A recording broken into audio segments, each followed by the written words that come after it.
Maintenant, on va parler d'une question qui revient très souvent dans les TD et les sujets de contrôle continu.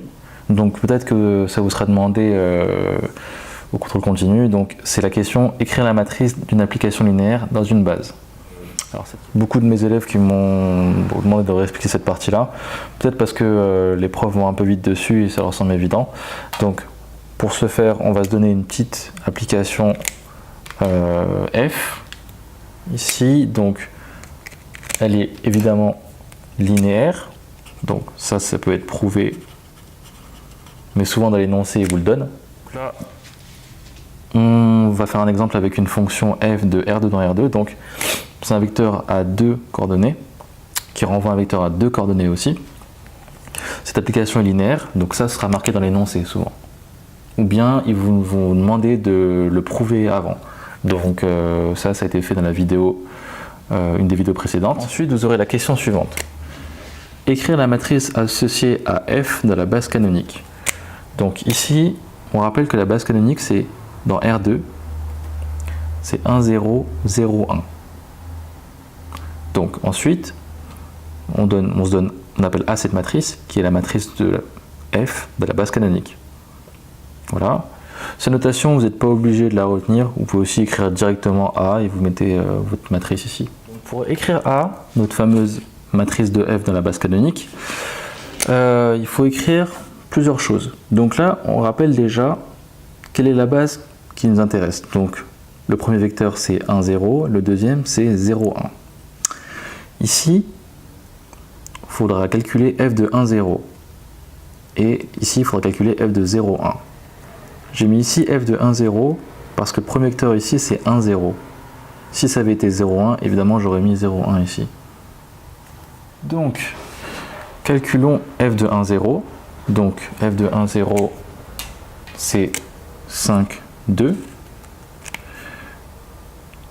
Commencer par calculer f de 1, 0 en utilisant évidemment l'application ici.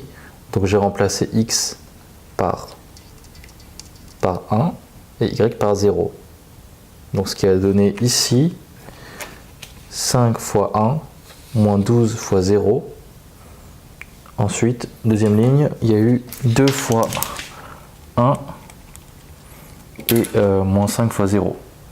Donc du coup, ça a donné bien évidemment 5, 2. Donc maintenant, il s'agit de savoir comment décomposer 5, 2. Donc on va le décomposer en deux vecteurs, 1, 0 et 0, 1, parce que c'est les vecteurs de notre base. Donc il va falloir essayer de comprendre comment ça marche. Donc du coup, 5, 2, c'est combien de fois 1, 0 plus combien de fois 0, 1.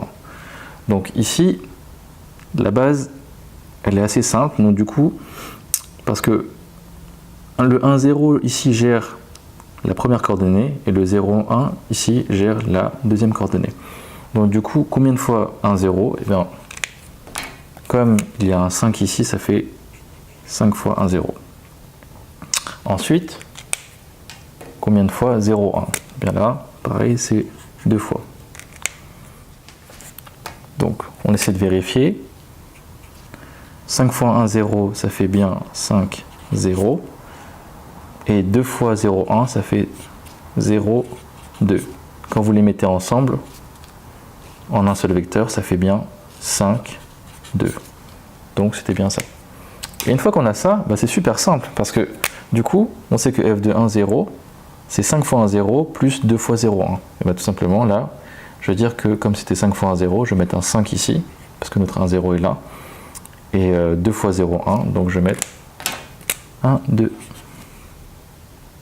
Même, on a montré, on peut calculer f de 0, 1.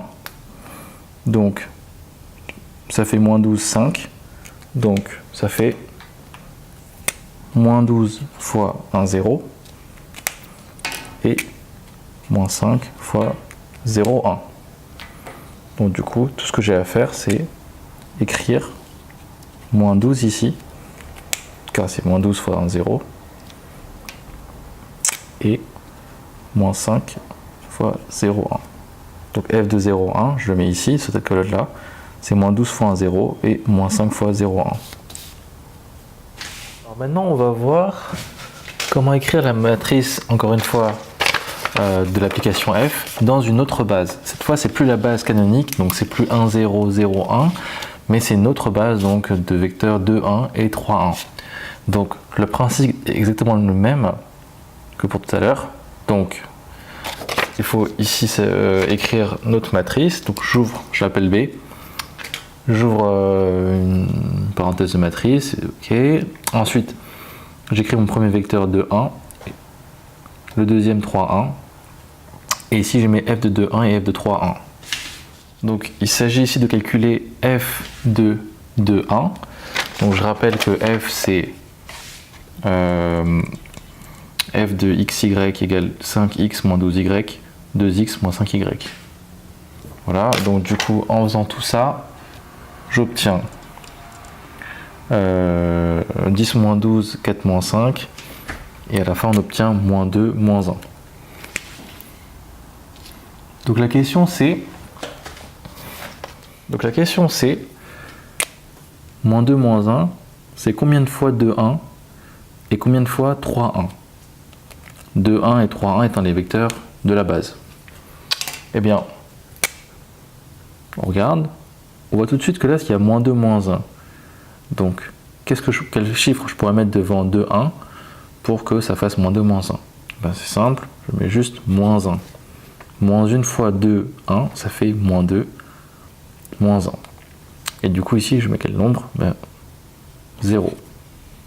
Comme ça, si j'ai juste celui-là, ça va redonner ça.